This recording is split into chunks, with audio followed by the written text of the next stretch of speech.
Wow, wow, wow, wow, ciao, a tutti, amici.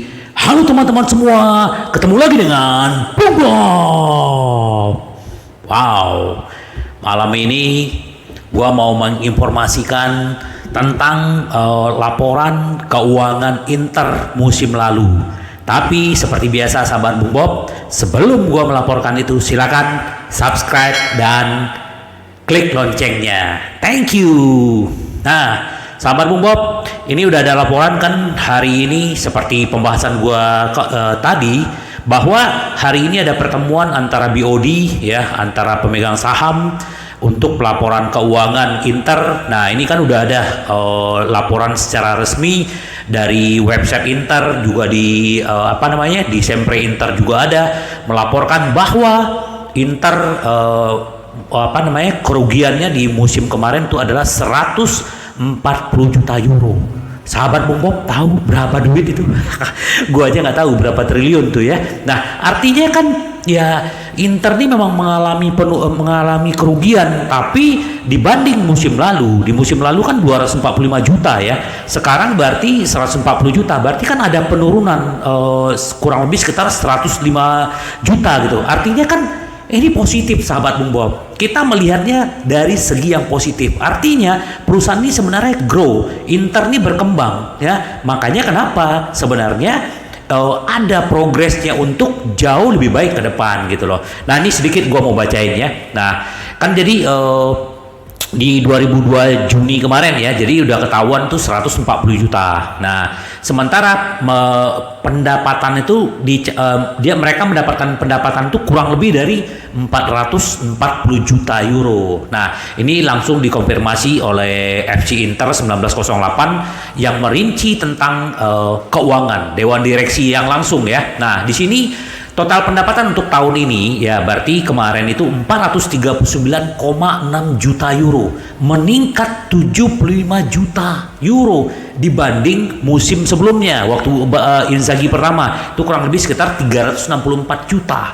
Nah, jadi memperhitungkan peran yang dimainkan oleh bagian laporan 2019, 2020 dalam yang dilaporkan juga dalam 2020, 2021, artinya peningkatan sebenarnya lebih dari 140 juta. Nah, kerugian 140 juta merupakan penurunan dari kerugian 245 juta euro yang tahun lalu gitu loh. Nah, laporan lebih lanjut menyatakan bahwa tujuan klub untuk musim ini adalah terus mengurangi kerugian secara finansial, sementara juga tetap kompetitif di lapangan. Jadi sahabat Bung Bob, kita nggak bisa bicara banyaklah di luar sana yang fans-fans yang bilang Suning out apa. Kalau tahu titik permasalahannya, nah kan gua ada sempat bahas tadi ya tentang Suning Group seperti apa gitu loh. Artinya kita nggak bisa melihat, menyimpulkan bahwa Suning itu jelek apa. Dan tadi kan juga udah gua bahas gitu loh, bahwa banyak sekali positif yang dilakukan Suning selama 6 tahun di Inter. Bagaimana dia berinvestasi, bagaimana dia membangun Inter.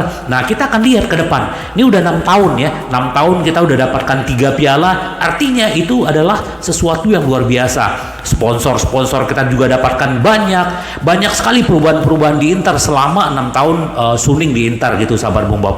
Jadi ini, nah terus karena ini adalah istilahnya kerugian, nah kita ada berita baiknya. Jadi kan banyak sekali yang berita bilang Suning out, Zhang out, kan begitu gitu kan, karena nggak mampu untuk mengolah klub gitu loh. Nah, coba kalau misalnya sahabat Bung Bob ya, kalau kira-kira misalnya punya utang 1 miliar, gimana kira-kira ya, bisa nggak menjalankan perusahaan ini? Dia punya hutang triliunan gitu loh, tapi dia masih tetap mempertahankan Inter tuh tetap kompetitif. Itu positifnya. Nah, terus yang kedua yang mau gua bahas adalah ini sahabat Bung Bob ya.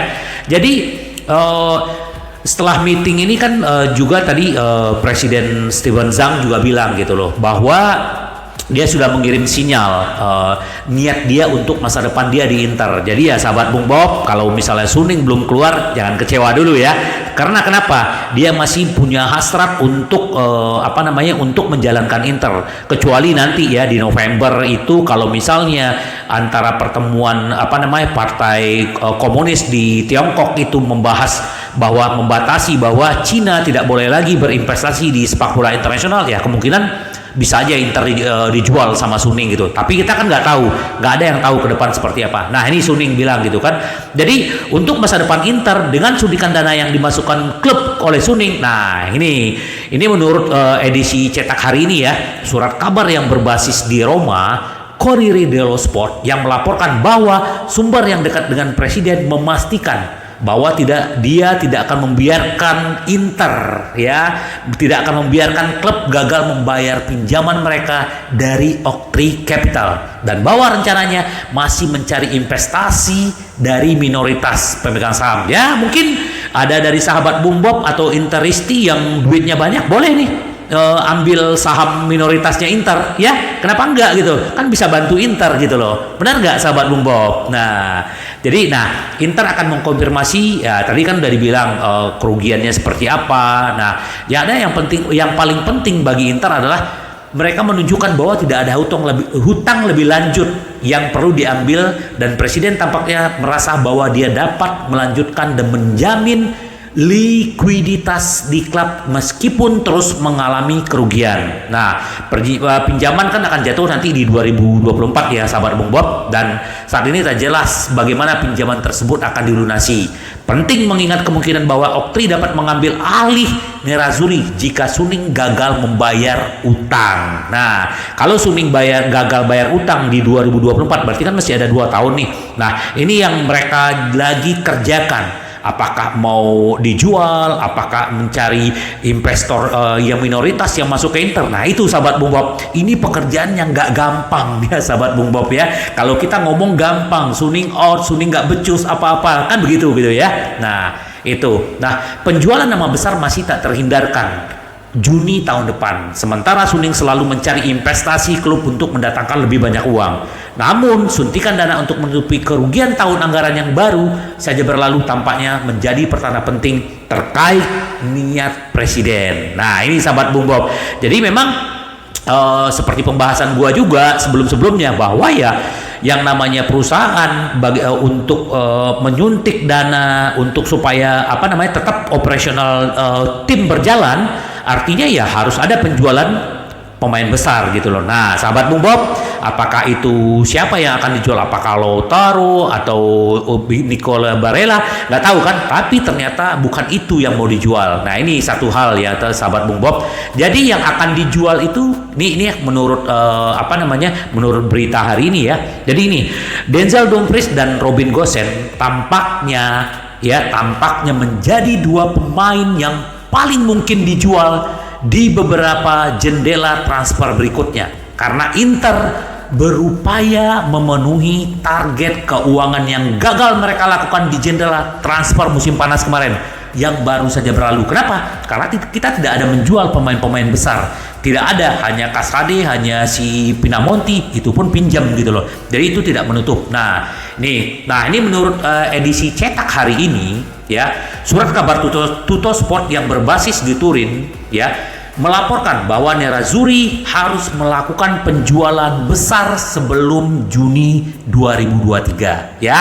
Ini ya sahabat Bung Bob ya, 1 tahun lagi, nggak nyampe 1 tahun lagi ya. Nah, untuk memenuhi target laba transfer bersih mereka, dan bahwa Dum dan Gosens akan menjadi kandidat yang utama. Nah, Inter tidak melakukan penjualan kan yang kemarin, tidak ada penjualan besar. Skriniar juga batal dijual, banyak beberapa pemain juga tim-tim inti juga nggak ada yang dijual. Nah, pemain seperti Pinamonti, Casade dijual kan mendatangkan uang, tapi kan kesepakatan itu nggak cukup sahabat Bung Bob, hanya 2 orang kan, kalau nggak salah kurang lebih sekitar 40 juta ya. Nah, artinya tidak memenuhi target kita di 30 Juni 2023. Nah, dengan demikian penjualan nama besar masih dalam perjalanan. Dumfries dan Gosens terkait dengan Chelsea yang telah menjadi target Bayer Leverkusen menjelang jendela musim panas lalu kan. Gosens kan digosipkan ke sana.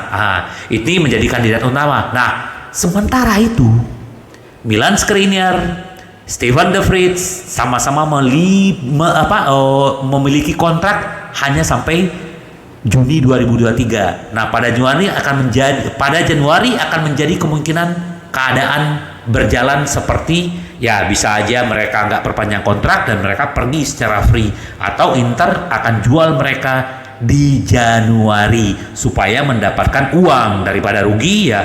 Kan kemarin sebenarnya PSG kan nawar 55 juta ya, Inter nggak mau ya, dia tetap mau mempertahankan Milan Skriniar kecuali 80 juta kan. Nah sekarang ya kita nggak tahu lah apakah ini blunder atau apa. Inilah yang namanya investasi, sahabat Bung Bob, nggak ada yang tahu gitu loh. Kalau Skriniar benar-benar memang mau di Inter ya semuanya kembali ke dia. Apalagi kan kalau misalnya kita mendengar berita bahwa Inter menawarkan 6 juta, Skriniar mintanya 7,5 juta, karena ya PSG kan menawarkan dia kan 9 juta gitu loh. Apalagi yang ngincar dia kan banyak. Tapi kita nggak tahu lah seperti apa nanti. Ini kan baru berita-berita yang digembar-gemborkan lewat istilahnya berita-berita dari media Itali, sahabat Bung Bob. Jadi ya kita belum tahu kebenarannya seperti apa. Kalau orang udah sign baru kita percaya. Sekarang ya ini beritanya. Nah itu ya. Terus sahabat Bung Bob, nah sedikit gua mau bahas karena gua berbicara tentang Milan Skriniar. Nah, Milan Skriniar ini kan tadi diwawancara oleh Borja Valero ya. Sahabat Bung Bob masih ingat? Ya, pemain Inter yang eranya di masa Spalletti ya, di zamannya Conte sempat sebentar, cuman kan dia pindah ke mana gua nggak tahu, tapi dia akhirnya pensiun. Ini kan pemain bagus sebenarnya, eranya Spalletti dulu ya, ngambil dari Fiorentina. Kalau nggak salah dia berbarengan sama Vecino waktu itu ya, apa berbarengan atau berbeda waktu, nggak tahu ya, nggak ingat. Nah dia diwawancara sama Skriniar sama si Borja. Dia bilang begini. Jadi sebenarnya ini dia bilang begini gitu loh. Skriniar merasa bahwa pelatih Nerazzurri saat ini, Simone Inzaghi, memiliki pemahaman dan hubungan yang baik dengan para pemain dalam skuad. Nah ini sahabat Bung Bob, ini mengademkan gitu loh, bahwa kan ada gosip-gosip bahwa di ruang ganti itu ada perpecahan lah atau apa. Nah ini Skriniar membuat klarifikasi, ini bagus banget. Ini salah satu contoh leadership seorang pemimpin kalau menurut gua ya. Dia kan sekarang kan jadi kaptennya Slovakia ya. Nah berbicara kepada mantan gelandang Nerazzurri Borja Valero dalam wawancara untuk penyiar Itali DAZN, pemain berusia 27 tahun itu memberikan pemikirannya tentang pelatih saat ini serta manajer yang sudah pergi, Conte, di waktu yang lalu. Nah Skriniar bergabung dengan Inter dari Sampdoria 2017 dan dalam 5 tahun sejak itu ia telah membuktikan diri sebagai pemain kunci di lini belakang Inter. Pemain asal Slovakia ini memang harus menyesuaikan diri dengan sistem pertahanan 3 back di musim pertama Conte bertugas, tapi kemudian bersinar saat Nerazzurri memenangkan gelar Serie A, Coppa Italia dan Super Coppa Italia selama 2 musim terakhir. Bagi saya pertahanan 3 back adalah sesuatu yang baru. Kata dia, awalnya saya berjuang, saya memberikan yang terbaik, tapi saya memiliki keterbatasan ya, karena kan nggak terbiasa ya sahabat Bung Bob ya. Nah tentang adaptasi di bawah Conte, dia mengatakan bahwa bekerja dengan dia dan staf membantu saya untuk memperbaiki keterbatasan saya. Sekarang dengan tim nasional kami bermain dengan 4 back. Di bawah Conte saya belajar bermain dalam trio, itu hal yang positif. Nah tentang penerus Conte, Inzaghi menurut dia ya, pemain Slovakia itu mengatakan bahwa seperti salah satu dari kita, dia bercanda dengan kita, tetapi jika ada sesuatu yang lebih berat yang perlu dia katakan, dia pasti akan mengatakan. Jadi ya artinya hubungan Inzaghi dengan pemain-pemain Inter nggak ada masalah, sahabat Bung Bob. Ini menurut klarifikasinya si Milan Skriniar gitu loh. Jadi bagus ya. Kalau menurut gua dengan adanya libur 2 minggu, walaupun bermain di timnas gitu loh, pemain-pemain ini kan akhirnya terbuka pikiran dia kan juga nggak kepengen juga kan klubnya mereka itu ada gosip seperti ini seperti itu. Mereka juga pasti pengen tenang lah dalam tim itu, apalagi mereka punya kebersamaan yang luar biasa. Milan Skriniar udah 5 tahun di Inter gitu loh, jadi benar-benar luar biasa. Nah ini satu lagi, dia berbicara tentang awal musim gitu loh. Musim yang sulit kita awali gitu loh. Tim dan pelatih tidak hanya menyalahkan para back. Fase bertahan secara keseluruhan adalah tanggung jawab semua orang. Benar, Inzaghi kan juga udah bilang bahwa tidak hanya satu pemain yang disalahkan. Artinya semuanya, itulah kita bicara tim gitu loh. Nah ini seorang leader banget ya. Nah, dia bilang juga begitu juga dengan menyerang gitu loh. Kami sudah membicarakannya lanjut. Kami tahu bahwa sebagai back kami bisa melakukan lebih baik dari yang telah kami lakukan sejauh ini. Skriniar menyatakan bahwa mantan penyerang legendaris Inter, Real Madrid, yang sempat pernah gue bahas ya, itu adalah idola dia gitu. Ronaldo adalah idola saya sejak kecil karena saya bermain sebagai penyerang. Semua anak berpikir untuk mencetak gol sejak dini. Lanjutnya, dia lakukan di level tertinggi. Saya juga ingat Piala Dunia 2002, dia memiliki potongan rambut tertentu. Saya meminta ayah saya untuk memotong seperti itu, tetapi terlihat sangat bodoh. Akhirnya saya minta dipotong lagi, katanya. Nah, tentang kehilangan gelar Serie A dengan 2 poin musim lalu, Skriniar mengatakan bahwa ada banyak kekecewaan. Tapi kami mengatakan pada diri sendiri bahwa kami bisa memenangkan 2 piala. Ya, jadi artinya walaupun kita gagal Scudetto, kita dapatkan 2 piala. Artinya itu booster, itu adalah satu kebanggaan gitu loh, sahabat Bobob. Kami berharap kehilangan Scudetto akan memberikan kami motivasi yang lebih besar untuk menang kali ini. Lanjutnya, kritik datang karena mereka mengatakan bahwa kami adalah tim yang kuat, sehingga kami harus percaya, harus menang dengan cara dominan. Tapi kami tidak mendengarkan kritik, mereka hanya mengambil energi kami. Kami mendominasi dalam derby selama 70 menit. Lanjutnya, kami juga kalah melawan Sassuolo yang merupakan pertandingan penting lainnya.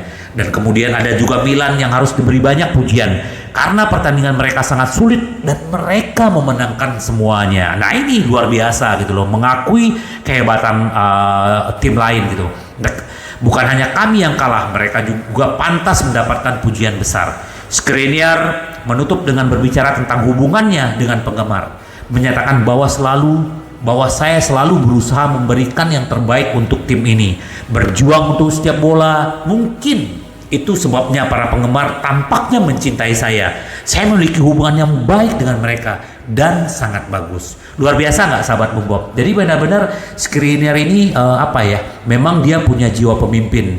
Jadi memang kita berharap kalau dia misalnya nanti bertahan di Inter, kita berharap dia menjadi next captain kita ya. Tapi kita kan nggak tahu. Ini kan baru sekedar rumor aja ya. Apakah dia akan perpanjang, apakah tidak, itu belum tahu. Tapi itu hanya sekedar rumor. Nah, tapi Inter pun kalau misalnya rumor itu benar-benar terjadi, Inter sudah menyiapkan cadangannya, sahabat Bobob. Siapa dia? Nah, ini dia, sahabat Bobob. Jadi sebenarnya musim lalu kan juga digosipkan ya. Jadi ini memang Inter masih masih berminat karena ini dia juga teman dekatnya si Lukaku ya.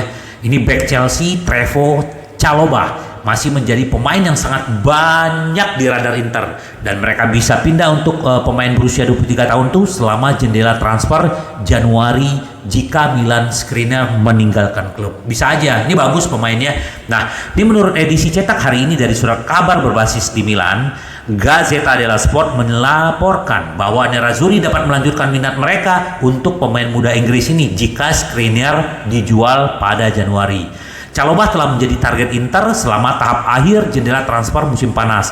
AC Milan, Leipzig juga mengikuti pemain berusia 23 tahun ini. Tapi akhirnya Chelsea memutuskan untuk mempertahankan di skuad mereka. Namun pemain Inggris ini merasa waktu bermain di Stamford Bridge tuh sangat sulit gitu loh.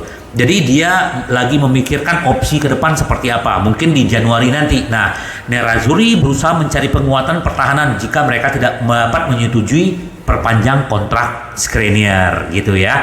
Nah, dalam acara ini Chalobah akan muncul kembali sebagai salah satu target utama mereka, dan persahabatan pribadi antara pemain Inggris ini dengan striker Inter Lukaku bisa menjadi penentu dalam memfasilitasi kepindahannya ke Inter untuk dia gitu loh. Nah, sahabat Bobob, ini kita kan nggak tahu, ini kan baru aja rumor. Yang paling penting adalah kita tetap mendukung. Gua selalu ingatkan, apapun kita selalu mendukung Inter. Ya, sahabat Bobob, silakan berkomentar, memberikan masukan-masukan, dan terima kasih sekali loh supportnya buat Bobob gitu loh. Sampai ketemu lagi dengan Bobob